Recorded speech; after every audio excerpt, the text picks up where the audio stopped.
Adani ముడుపుల episode Telangana రాజకీయాల్లో ప్రకంపనలు రేపుతోంది. అదానీ మోదీ బంధంపై సీఎం రేవంత్ ఆరోపణలు చేశారు. ఈ విషయంలో బీఆర్ఎస్ వైఖరి చెప్పాలని రేవంత్ డిమాండ్ చేశారు. అయితే ఆ వ్యాఖ్యలకి కౌంటర్ ఇచ్చారు మాజీ మంత్రి హరీష్ రావు.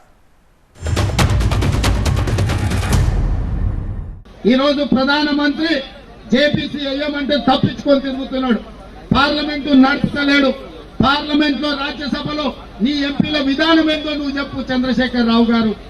ఇవాళ అసెంబ్లీలో మీరు చెప్పండి, రేపు మీ విధానం ఏంది?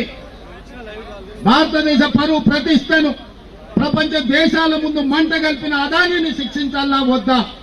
అదానీని కాపాడుతున్న నరేంద్ర మోడీని నిలదీయాల్సిన అవసరం ఉందా లేదా? మీ రాహుల్ గాంధీ, మీ ఏఐసిసి అదానీని తిట్టండి, అదానీని ప్రశ్నించండి, అదానీ అవినీతి గురించి మాట్లాడమంటే పాపం అదానీ మీద మాట్లాడాలంటే రేవంత్ రెడ్డికి భయం అవుతా ఉన్నది. అదానీ మీద ధైర్యం జాల్తలేదు మాట్లాడడానికి. ఓఎస్ఎస్ ఫర్టిలిటీలో టెస్ట్, ట్రీట్మెంట్స్, థెరపీస్ అన్ని scientifically design in the good hands of science. Mummy daddy అవ్వాలంటే ఓఎస్ఎస్ కి కాల్ చేయండి. రాజ్ భవన్ ముంగటపై కూడా మళ్ళా బీఆర్ఎస్ పార్టీ గురించే మాట్లాడుతున్నాడు, కేసీఆర్ గురించే మాట్లాడుతున్నాడు. ఆయన తెలంగాణ రాష్ట్ర ముఖ్యమంత్రిగా ఉన్న నిరసన కార్యక్రమంలో పాల్గొన్న మమ్మల్ని కాంగ్రెస్ పార్టీని అవహేళన చేసే ప్రయత్నం చేస్తుండ్రు. మీరు అవహేళన చేయడం ద్వారా అదానీని కాపాడే ప్రయత్నమే. చీకట్లో ప్రధానితో చేసుకున్న ఒప్పందం ఢిల్లీకి వెళ్లి బీజేపీ పెద్దల కాళ్ళు మొక్కి అరెస్టుల నుంచి తప్పించుకోవడానికి ఇవాళ బీఆర్ఎస్ బీజేపీకి లొంగిపోయింది.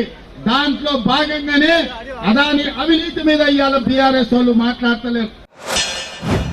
నేను అడుగుతా ఉన్నా, నీ పోరాటం ఎవరి మీద? నీ పోరాటం అదాని మీద అయితే మమ్మల్ని మొదటి రోజు అసెంబ్లీకి రాకుండా ఎందుకు అడ్డుకున్నావు? అసెంబ్లీలో చర్చ చేయాలి, అదాని రేవంత్ రెడ్డి అక్రమ సంబంధాలు బయటపడాలనే మేము మొదటి రోజు వచ్చాం. అంటే నువ్వు అదాని మీద పోరాడే ధైర్యం నీకు లేదు. శాసనసభ సమావేశాల నుంచి సరాసరి ఈ ధర్నాలో, ఈ పాదయాత్రలో రాజ్ భవన్ ముట్టడి కార్యక్రమంలో పాల్గొనాల్సిన పరిస్థితి వచ్చింది. ఈ దేశంలో ప్రజాస్వామ్యాన్ని కాపాడడం, ప్రజాధనాన్ని కాపాడడం మా బాధ్యత. ముఖ్యమంత్రి కాదు, ఏ హోదాలో ఉన్నా ప్రజాధనాన్ని కాపాడవలసి వస్తే రోడ్డు ఎక్కుతాం, చట్టసభల్లో నిరసన తెలుపుతాం. ఈ రోజు దాంట్లో భాగంగానే ఈ రోజు ఈ కార్యక్రమాలన్నిటిని కూడా మేము తీసుకున్నాం. నిజంగా నీకు నిజాయితీ ఉంటే దావోస్ లో 12,400 కోట్ల రూపాయల అగ్రిమెంట్లు నువ్వు అదానితో చేసినావు, అదానితో దోస్తాను చేసినావు, అదానితో అలాయ్ బలాయ్ చేసినావు. నీకు నిజాయితీ ఉంటే, నువ్వు చేసిన ధర్నా నిజమైతే, నువ్వు రాహుల్ గాంధీ గారు ఇచ్చిన అదానీ మీద పోరాటం నిజమైతే వెంటనే ఈ అగ్రిమెంట్లన్నీ రద్దు చేయాలని బీఆర్ఎస్ పార్టీ డిమాండ్ చేస్తూ ఉంది.